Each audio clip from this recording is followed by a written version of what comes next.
Hello, welcome to this episode of Build by Humans, where we talk about the human side of things, what it takes to build products, what it takes to deliver those products to customers, not from the tools and technology point of view, but really from people working together, working between oftentimes around the world, talking to each other, getting to know each other, and still moving forward and getting things done. Today, our guest is Yash. I'll turn it over to you. Please introduce yourself, and then, we'll talk about your experience, and we'll talk about things that work and didn't work for you. Hello, everyone. My name is Yash. I'm the Chief Information Security Officer at Sendbird. I've been doing security for well over a decade now. And just for context, Sendbird is a company that's building AI agents for customer experience. Cool.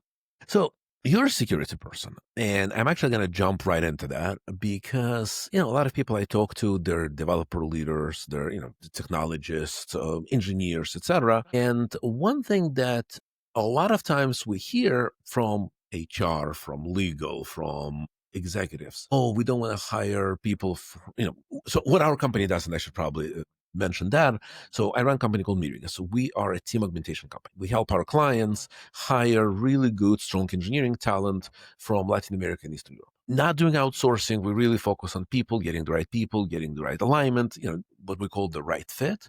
And then they work as part of the team, part of the core team, just as any employee would. And this is where the security question comes up. Well, we don't want to hire overseas because we don't trust them. How do you run somebody's background check? How do you know they're not going to steal our data? What's your take on it? And I'll share mine later, but I'm curious, what's your take on it? Because you're there. Like, this is what you do. Right. It's a pretty loaded question if you look into it. It depends on a lot of aspects. One, what's the appetite of the company, right? Like, what's the secret sauce? What are you protecting most? Where does it reside? How mature is the company? Do you have enough tooling in place to be able to say, I can go hire anywhere in the world and have enough controls to be comfortable with the data that the staff is working with? Two, do you have enough processes and procedures in place to be able to run background checks and do the due diligence before you hire? We do hire in a lot of places. We have contractors, we have full-time employees in multiple countries, and we do that. But again, at this point, we have enough security controls in place that we're comfortable doing it. So for a small company, 5, 10 people, it'd be really hard to pull that off. But as you grow and mature and have enough things in place which make you comfortable branching off into different geographies and being able to hire and get good talent from there, it's doable. Funny you say this. If you're a small company, 5, 10 people, you're probably not even thinking about it, right? That's not the companies that bring that up as a concern. It's more 100, 200, 300 people. That's where that gets in. Funny enough, so I've spent 35 years in IT, and before running this company, I ran engineering departments for startups and larger companies. And I've worked with teams, people on literally every continent. Okay, fair, no Antarctica, but every other one. And the only time that I experienced a serious data breach, and I'm talking about somebody downloading the entire code base before leaving, was in the US from a US citizen, somebody sitting in our local office. That is, I'm not surprised. I've rarely heard of a breach that happened because the company hired an employee in a different non-US country and that employee turned out to be malicious. You do have insider threat, but I don't think that's amplified based on the geography you hire from. Right. Do you find, or would you think, again, being an expert and this is your day in, day out life, we hear, and I'm basing this on feedback that I get from clients and potential clients, we don't want to hire from this region or from this country because we hear in the news that there's a lot of hackers in that country, right? All the news we hear, everybody breaks our banking system. They're from country X. I won't name names, sure. But do you see any coloration between the two, or is it more unrelated? I'm a security person. I do hire hackers on my teams. If there's a country that has a lot of hackers and we are legally and from an HR perspective, we have an entity to hire there, I would probably try and hire those expert hackers in the place. But again, to your specific questions, there isn't a correlation. Those hackers can still target anybody, anywhere, anytime. It doesn't really depend on where an individual's located. Most of the breaches happen through the internet, right? Like there's rarely an instance where you see in the news where a hacker walked up to an employee, stole their laptop or YubiKey, and then proceeded with the hack. Like physical presence correlating to a breach rarely happens. So I'm going to move on a bit to my favorite subject, culture, right? And a lot of times I talk about culture between different countries because, let's be honest, not everybody is the same. And somebody in Latin America has different approaches to many things than somebody living in the US versus somebody living in Europe, etc. But with you actually want to touch on different culture question. You're in security. Your job is to make things slow. In a good way slow, right? Not a bad way slow, but a good way slow. Let's not give access to production to everybody in the company. It's probably not a good idea. And then you've got engineering. Actually, if you're talking of small organizations, what do you mean I don't have access? There's a bug. I can just go in and fix it, right? Like you just log into production, I'll fix it. So how do you manage that from a cultural point of view? From you don't want to be hated by everybody, but yet you want to sort of protect that line of no, you're not going to do this. So I'll start off by saying my team isn't hated by the company today. We work very closely with engineering and other departments, and it is a part of the culture where we work fairly closely. And a big part of it is my team doesn't go implement controls and then tell engineering, oh, you cannot do this from today. We go to them saying, hey, what are the problems you're trying to solve? And here's a problem we are trying to solve. How do we make this work for the both of us? How do we keep our data secure? And how do we enable you to do your job fairly quickly? So, and we try and find a middle ground, right? It's a risk management exercise. We're not trying to solve for everything. We're trying to make the risk of the company low enough that it's acceptable for where we are today. And that has worked really well for us. Do you see the different regions, different countries, different people being receptive to this differently? Because in some cultures, control is more ingrained, and in some cultures, the cowboy style is what they're used to. Yes. You can feel I have this pain of a relationship with security folks in the past, right? I don't think how they work with us depends. Well, I'll take that back. You're right. There is a cultural aspect to it, but the way I look at it is people, say in the US, are much more open to giving us the feedback, the good, bad, and ugly, saying, this isn't really working for us, right? Let's fix this. And that makes our lives easier. In Asia, however, and a big part of our company is Korean, and I love South Korea at this point, they don't open up as quickly until and unless you build a strong relationship with them. So the first 6 months of my journey at Sendbird, I wouldn't get a lot of negative feedback. But once I sort of travel to South Korea, sit with the people, get to know them, they get to know me, that's when they started opening up, saying, oh, by the way, here's something, can you fix this for us? And as that relationship starts growing and maturing over time, today, they're fairly open with us. So you can get there, but different cultures, it takes different times to sort of build that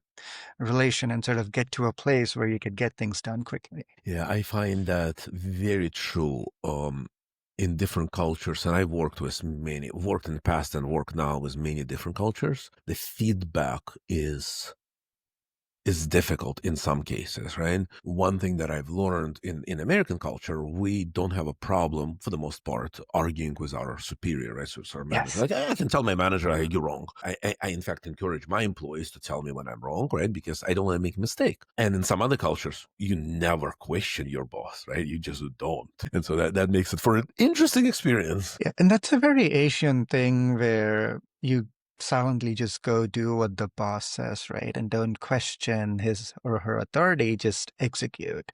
And I think that's something we have worked very hard as a company to build a very different sort of Right. American Korean mixed culture. So it's not like swayed one way or the other, and it's the right balance of feedback going both ways. Yeah, I remember I was a VP of engineering for a very large company, and we moved our offshore team we had two, one in India and China, and we moved it to Ukraine.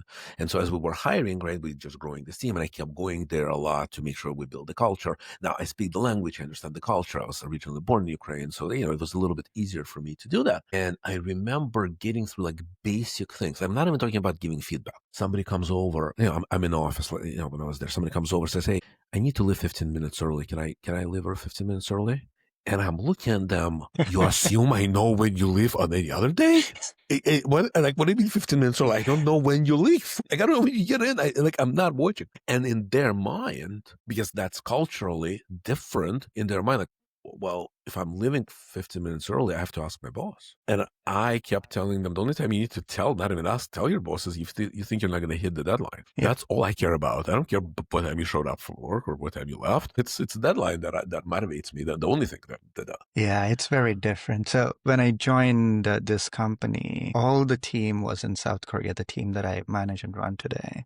And I was the only one in the US. And the first team meeting, I still remember it. Nobody except me spoke. They're like, he's the yeah. boss. He's the boss from the US. Let's just listen to what he has to say. And I'm so grateful now that it's a much more better cohesive team and there's a lot of cross communication that goes. But that first meeting, that'll stay with me for a long time. I had a team, and I won't name the country, but you'll probably guess. I had a team that was that's culturally very hierarchical, right? So there's very Right. much, this. And I kept asking them questions, and they would always say yes. And then things wouldn't go the way they are. It was an outsourcing team, and I went to the manager. So they had an account manager here in the U.S., and they had a manager over there. And I said, so let me understand this. So there's an engineer, they have a local team lead. Local team lead has the local manager, and the local Mhm. manager has the local project manager. And then they have you as an account manager. And then here I am, who is a senior VP, who is older, age-wise older, and I'm an American. How do I break through that? And he just started laughing. He was American. He lived here, and I mean, culturally, he was from there, but he knew, he was Mhm. American. And he started laughing, and he goes, "You don't. You just don't." I'm like, yeah, that's what I figured. That's about it. All right. So, something else I want to ask you. You have a very interesting background. You've lived through early stage chaos, and then you lived through very fast paced growth chaos. What do you like? What worked for you? What didn't? I mean, it's different, but it's different adrenaline, but it's there. It is different. I don't think I'd say one word better than the other. It depends on the impact that you get to have and the size of the impact, and that's what kind of keeps me going. I've seen Twilio grow from, I think, about 1,500 people to about 8,000 in 4 years that I was there. And at Sendbird, we are a fast-moving startup. So you're right, it's very different Hmm. scenarios, but the growth is fast, right? So again, hiring is difficult, building a team, building a culture with all the different moving pieces. Those are interesting challenges, but again, for me, it always comes back to impact, right? Like and it's two different types of impact. Impact on the company as a program that we have, like as a security program, what is the impact on the customer data that you have had for the company?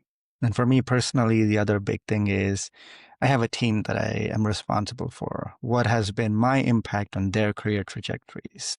I think a combination of both is what I look for. Cool.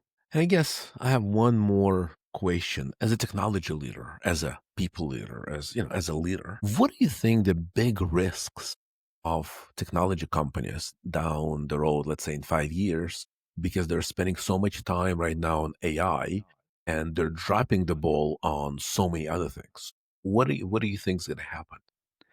So from a security perspective, there's a lot of chatter of like AI and security, right? Like how do we use Hmm. AI? How does AI affect the different tools we have? But I always keep going back to the basics. Breaches don't happen because AI will make things easier, but breaches still happen due to lack of MFA, lack Right. of strong passwords, right? Like the very basics of authentication and authorization and stuff like that. So I guess expanding on that to all of technology, I think we would move away from the basics that we still need to get right in order to get somewhere that AI is trying to take us. So that might be a big thing eventually where we would have to remember doing the basics right before moving on. Yeah. I don't know if it's true or not. You probably know better, but I read that the security system password for Louvre was Louvre. Yes, you're right. Yeah, hey, you don't need AI. No. I actually have this very complex password that I use. Two things, right? It's really long. It's, I don't know, 20 some characters long, Mhm. and it's never the same. No two sites ever use the same. Yet there is a logic to how my password is set Yep. up. So I don't have to remember all Right. I just have to remember one, but the rest I know how to get to every single one of them. And people laugh at me. Like, when they see me typing that password, like they don't see the password, but they just see number of characters, they laugh. They're like, what are you doing? I'm like, do you realize, it's my Gmail. My entire life is tied to Gmail. Like every Yes. 2FX is tied to Gmail. Like, no, I don't want you to break into my Gmail. Have you had the instance where one of the older and bigger banks will tell you your password's too long? Yes, I have one. It's a bank and Yes. it's no more than 7 characters. No Oh, no more more than than seven seven. characters. 7 characters. Ouch. And I'm like, okay, 1, 2, 3, 4, 5, 6. Like, is that good enough for you? I've had Yeah, banks no. that say your password needs to be between 8 and 16 characters or something similar. Right. No, I actually like the ones that say it has to be minimum of this, but then it can be Yeah. long because you Yeah. don't want it. You don't want anybody to know how long it is. Not only what it is. Like, okay, 8 to 16. I only have to guess between 8 to 16. I don't have to do anything else. It's yeah. No, my favorite one is Wells Fargo. I have an account at Wells Fargo. Thankfully, I don't use it much. They still use the old RSA token. Token. Like, seriously, do you think I'm gonna carry it with me? Like, how about 2FA? Can we just use the 2FA? Nope. So it's Yep. sitting in my drawer somewhere. Yeah. Sometimes if I'm traveling, I call my wife and go, okay, go to my office, open the drawer, take this thing, get ready, wait for it to change the number. I change it because you only have 30 seconds. So don't read it to me now. Wait, go. So that's three-factor authentication for you. Password, the token, and the location of the token in itself.